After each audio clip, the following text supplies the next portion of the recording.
क्योंकि स्लीपर थी, उसमें से लोग स्लीपर से कूद नहीं पाए और इसके अंदर एक ही दरवाजा था, जबकि निकास के लिए दो होने चाहिए, तो लोग फंस गए इसके अंदर और आगे की सीट वाली जितने लोग हैं वो आगे निकल गए। लगभग कितनी कैजुअलिटी जो है अंदाजन 17-18 तो आज आ गई है और 15-16 जो अभी यहाँ पर है जिनकी भी गंभीर हालत है। बस में भी कोई ऐसी है तो बस में रह गए जिनको 20 लोग बस के अंदर लोग मतलब बस की जो जिस बुरी तरीके से चली है बस, जो विस्फोट हुआ जिस तरीके से, मैंने कभी सवाल ये है, 19 बॉडी तो वहाँ मिल चुकी है, एक रास्ते में कैजुअलिटी हो गई थी, ऐसे भी कोई बस में है क्या जो पूरी तरह से जल के खत्म हो गई? देखो बस के अंदर तो जो आर्मी ने निकालना था निकल गए, पर कोई ऐसी बॉडीज जो है जो बिल्कुल ही खाक हो गई उसका हम कह नहीं सकते।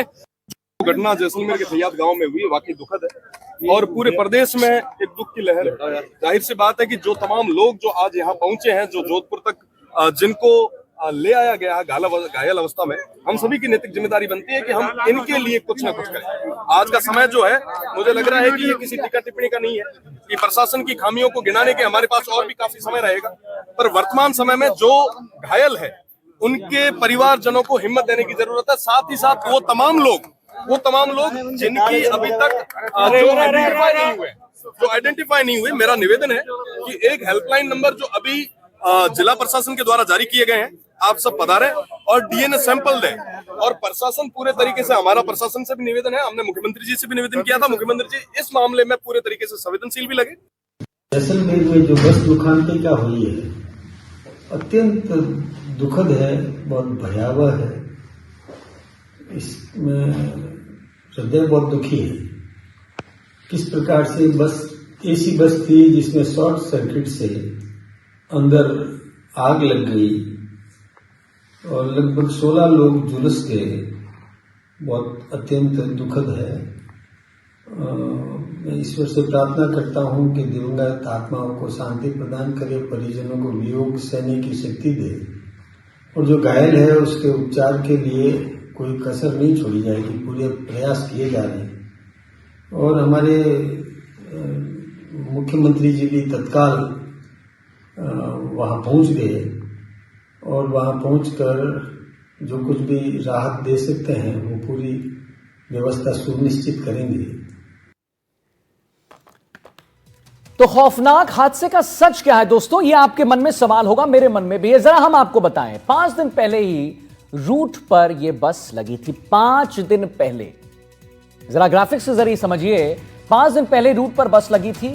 बस नॉर्मल थी लेकिन उसे कन्वर्ट किया गया, उसे लग्जरी बना गया। नॉर्मल बस को एसी में कन्वर्ट किया गया।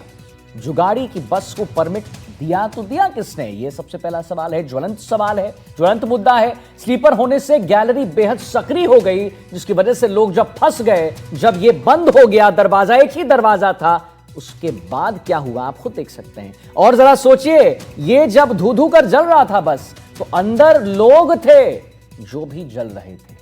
आग लगने से गेट लॉक हो गया था। बॉडी फाइबर की थी जिससे आग ने विकराल रूप धारण कर लिया। शॉर्ट सर्किट हुआ, आग ने विकराल रूप धारण कर लिया। एसी जो गैस होता है एसी का, वो पूरी तरह से भरा हुआ था। और मैं आपको ये भी बता दूं, जब भी एसी का गैस भरा जाता है तो पूरा गैस नहीं भरा जाता है, थोड़े कुछ मात्रा उसमें छोड़ दी जाती है, लेकिन एकदम टॉप लेवल तक ये गैस भरा हुआ था। और एसी का गैस ज्वलनशील होता है। अरुण हर्ष हमारे साथ लाइव जुड़ गए। अरुण जी, लगातार अपने दर्शकों को हम अपडेट दे रहे हैं एनडीटीवी राजस्थान पर, और कुछ बड़े अपडेट हम दे रहे हैं। स्लीपर होने से गैलरी बेहद सक्रिय हो गई थी। ये एक नॉर्मल बस था अरुण जी, उसे कन्वर्ट किया गया एसी में। सबसे बड़ा सवाल कि जुगाड़ी की बस को परमिट किसने दिया अरुण जी? बिल्कुल आदित्य, सबसे बड़ा सवाल यही है कि इनको दिया किसने। जो मैं वो दिखाऊं आपको, ये तस्वीर है, देखिए हम लोग ग्राउंड जीरो पे अभी भी वहीं पर है जहां ये हादसा हुआ था। ये बस बताई जा रही है मॉडिफाइड करके स्लीपर बस बनाई गई थी, और इसमें जिस तरह से बताया जा रहा है कि इसके गेट लॉक हो गया था, एक ही गेट था और वो भी लॉक हो गया था, जिसे सेना की मदद से जेसीबी से तोड़ा गया था। जिस समय जो है लोग इसके अंदर फंसकर मर गए थे, करीब 20 लोग जो है इसमें जो है अपनी जान गंवा चुके हैं। साथ ही साथ अगर बात की जाए, जब रात को 19 शवों को निकाला गया तो 1-2 तो शव ऐसे थे जिनको पोटली में डालकर लाया गया। अब उसकी डीएनए टेस्ट से जो है पहचान करने का प्रयास जो है प्रशासन कर रहा है। लेकिन सबसे बड़ा सवाल ये है कि जो ये बस इलीगल चल रही थी, जो 5वां उसका फेरा था, 1 तारीख को उसको इस रूट पर चलने की परमिशन दी थी, लेकिन उस बस की सत्यता किसी ने जांची क्यों नहीं, परिवहन विभाग ने उसकी जांच क्यों नहीं की, और जांच नहीं की तो जिसके कारण से आप कह सकते हैं कि इस बस में जिस तरह से 50 से ज्यादा लोग पैसेंजर थे और उसमें से करीब 20 लोगों ने अपनी जान से हाथ धो दिया है, और अगर बात की जाए 15 लोग अभी भी गंभीर रूप से घायल है, 70% से ज्यादा वो लोग जल चुके हैं, और अब उनका महात्मा गांधी जोधपुर के अस्पताल में जो इलाज चल रहा है आदित्य। उनका इलाज चल रहा है। इलाज जिनका चल रहा है अरुण जी, उनकी स्थिति कैसी है? क्योंकि देखिए 70% बर्न तो यही हो गया कि मौत और जिंदगी के बीच वो झूल रहे हैं। क्या कह रहे हैं डॉक्टर्स, कैसी स्थिति है उनकी? देखिए, अगर डॉक्टर की अगर बात की जाए, कल देर रात को भी जिस समय जब इनको ग्रीन कॉरिडोर बनाकर लाया गया था, तो आपने देखा होगा एनडीटीवी पे जो है जोधपुर जिला कलेक्टर ने अपील की थी, लोगों को दूर रहने के लिए कहा था, क्योंकि जिस तरह से इन्फेक्शन फैलता है इस तरह के पेशेंट जो होते हैं, उसके लिए प्रशासन ने अपील भी जारी की थी। लेकिन जिस तरह से जो 70% से ज्यादा जले हुए जो लोग हैं, उनकी वाकई पोजीशन काफी क्रिटिकल है, कह सकते हैं हादसा बड़ा दुखद है, और इसमें कोई दो राय नहीं अगर कोई आंकड़ा बढ़े तो, क्योंकि जिस तरह से हादसा हुआ था जिसमें करीब 20 लोगों ने, तो आप देख सकते हैं 19 लोगों ने ऑन स्पॉट अगर आदित्य उनकी जान चली जाती है। एक को जब अस्पताल ले जाते हैं, जोधपुर जैसलमेर से जोधपुर ले जाते वक्त रास्ते में उसका निधन हो जाता है, और अभी भी जो है लोग मौत और जिंदगी से जूझ रहे हैं। भगवान से यही प्रार्थना करते हैं, एनडीटीवी भी यही प्रार्थना करता है कि जो ये घायल है उसकी कोई जनहानि नहीं हो। लेकिन जिस तरह से दीपावली का सीजन है, करीब 20 लोगों के जो है चिराग बुझ गए हैं, जिनके घरों में अंधेरा छा गया है, जो लोग ये खुशियां लेकर जा रहे थे यहाँ से जैसलमेर से अपने वापिस तक गांव, और जो है आसपास की जो ढाणियां है वहां रहने वाले लोग भी थे, उनके घरों में आप कह सकते हैं दुख छाया हुआ है। निश्चित तौर से प्रशासन अपनी तरफ से अब जो है डीएनए सैंपल लेकर आगे की कार्रवाई कर रहा है। साथ ही साथ जो इस बस में आग कैसे लगी, इस कारणों का पता लगाने का प्रयास किया जा रहा है।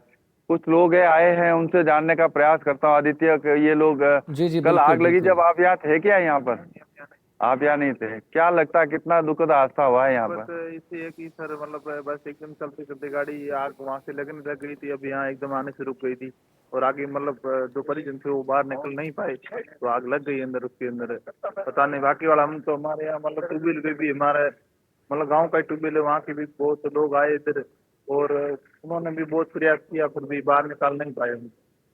ये देखने आए हैं, हालांकि ये कल यहाँ नहीं थे, लेकिन ये बता रहे हैं कि किस तरह से जो है ये हादसा हुआ था। उसके बाद आसपास के लोग ये आए, उन्होंने मदद की, सेना के जवान आए, दोनों तरफ मेरे लेफ्ट और राइट दोनों तरफ जो है सेना के जो है एरिया है, और इस कारण से आसपास यहाँ लोग नहीं रहते, बस्ती नहीं है। लेकिन कह सकते हैं इसी जगह पर जब ये हादसा हुआ तो सेना के अधिकारी यहाँ पहुंचे, और पहुंचने के साथ ही जो है उन लोगों को बाहर निकाला, और जो कुछ लोग खिड़की तो कांच तोड़कर, शीशे तोड़कर बाहर निकले थे, उन लोगों की जान बची है। निश्चित रूप से कह सकते हैं दुखद हादसा हुआ है जैसलमेर के लिए और पूरे प्रदेश के लिए आदित्य। अच्छा, एक बात यह भी आ रही है, हालांकि इसकी हम पुष्टि नहीं करते हैं अभी। अरुण जी, जरा एक बात बताइए कि यह भी बात सामने आ रही है कि विपक्ष है, सबको समान रूप से उतरने के मैदान में उतरने का अवसर मिले तभी तो वो आचार संहिता लागू होती है। तो ये भी एक उसका पार्ट है कि भाई क्या फर्क पड़ता, आप 1 महीने बाद में सीबीआई कोर्ट में चालान पेश करती तो क्या फर्क पड़ता है, या 4 महीने पहले कर देती। चुनाव चलना शुरू हो गया है, नोटिफिकेशन जारी हो गया है, अब बुला के आप चालान पेश कर रहे हो, इसको क्या कहेंगे? देश देख रहा है, आने पर माकूल जवाब देगा इन सब लोगों को। जी अरुण जी, भाई मैं आपसे पूछना चाह रहा था कि जैसे ये भी बात सामने आई है कि बस में पटाखे भी थे, कई यात्री जो है पटाखे लेकर जा रहे थे। वाजिब सी बात है कि दीपावली अभी बहुत नजदीक है, तो क्या उसकी वजह से भी आग जो है बिल्कुल एक विकराल रूप धारण कर लिया आग ने? देखिए आदित्य, अभी इस बात की पुष्टि नहीं कर सकता है कि गाड़ी में पटाखे थे या नहीं थे। ये तो अब एफएसएल टीम आएगी, उसके बाद इन्वेस्टिगेशन, उसके बाद पता चल पाएगा। लेकिन जिस तरह से आग फैली थी, निश्चित रूप से कह सकते हैं आग बड़ी विकराल फैली थी, और कुछ ही मिनटों में आप देखिए पूरी बस को अपनी चपेट में ले लिया था।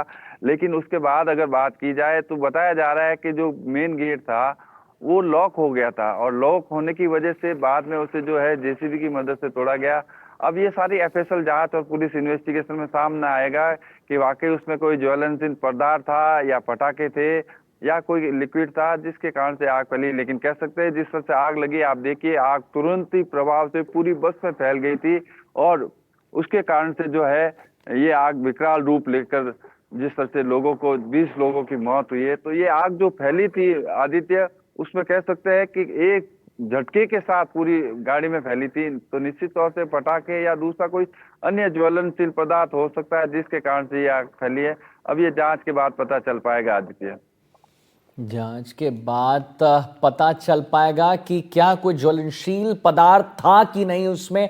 लगातार अपने दर्शकों को हम दिखा रहे हैं। अरुण जी, वहां पर मैं समझता हूं कि अभी तो लोग वहां कम होंगे, क्या कोई लोग हैं वहां पर जो बता सके? और क्योंकि हम यहां पर लगातार डिकोड कर रहे हैं इस पूरे चीज को एनडीटीवी राजस्थान पर, तो क्या और लोग हैं जिनसे बात हो सकती है, कोई प्रत्यक्षदर्शी जिन्होंने देखा हो कि वहां पर क्या चल रहा था? आदित्य, एक प्रत्यक्षदर्शी आए हैं हमारे पास, हम उससे जानने का प्रयास करते हैं कल क्या हुआ था। कल क्या हुआ कि 3:35 पे मैं यहाँ कहीं अमीर गांव था, वहाँ जा रहा था। हाँ। तो ये अचानक मैंने भीषण आग देखते ही मैंने तुरंत देखा मेरे पास एक आदमी बंदा और है। हाँ। उसने देखा यार इसके अंदर आग लगी हुई है, तो मैं चलो आदमी कुछ बचाने की कोशिश करते हैं। लेकिन किसी ने बोला कि इसके अंदर अफरा तफरी के अंदर सर किसी को मालूम पड़ा नहीं कि के अंदर कितने आदमी थे। मैंने एक ही आदमी को बचाने की कोशिश की, उसको तुरंत मैं मोटरसाइकिल से लेके गया और तुरंत वहाँ हॉस्पिटल पहुंचा। फिर तथा के अंदर जैसे फायर ब्रिगेड की गाड़ी है, सभी चीज की गाड़ी है, सब उनको मालूम पड़ता है। ये आग लगी कैसे थी? क्या बता रहे शॉर्ट सर्किट हुआ सर एसी का, इसकी वजह से ये आग के अंदर प्रक्रिया हो गई है सर। ये दुखद घटना है सर, मुझे भी देखने, मुझे उसको लेके गया, मेरी भी यानी कि ऐसी स्थिति होगी थी, मैं रोने की लायक हुई यार ये क्या हुआ। अगर कुछ हमें कुछ मालूम पड़ता सर बचाने के लिए तो हम दोनों मौजूद थे, लेकिन क्या हमें इसी चीज का मालूम नहीं पड़ा कि अंदर सब सवारी निकली कि नहीं निकली। ये सर देखिए आदित्य, ये प्रत्यक्षदर्शी घायल को लेकर गए थे और निश्चित रूप से कह सकते हैं इन्होंने अपनी तरफ से जो प्रयास था एक व्यक्ति को बचाने की। जी अरुण जी, बहुत बहुत धन्यवाद आपका करेंगे अरुण जी, महत्वपूर्ण जानकारी देने के लिए। वहां पर प्रत्यक्षदर्शियों से आपने बात किया अरुण जी, और ग्राउंड पर है एनडीटीवी राजस्थान ताकि पल पल का अपडेट आप तक पहुंचा सके।